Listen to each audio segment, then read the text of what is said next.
Authentic যে মাংস কষাটা হয় সেটা একমাত্র হাতে মাখালেই মশলা দিয়ে সেই স্বাদটা আসে।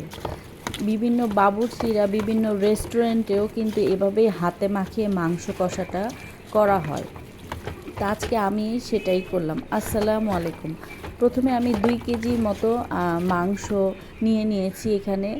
তারপর মধ্যে কিছু পেঁয়াজ কুচি, আদা রসুন বাটা, গরম মশলা বাটা, বাদাম বাটা, জিরা, ধনিয়া গুঁড়া, হলুদ, মরিচ আর গোটা কিছু শুকনো মরিচ দিয়ে তারপরে মাখায়া তেল দিয়ে মাখায়ে এই যে এভাবে কষাচ্ছি।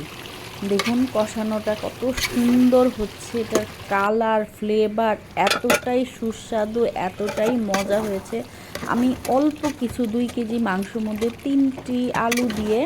মাত্র 3টি আলু দিয়ে কষিয়েছি, যেহেতু আমি আলুটা একাই খাবো।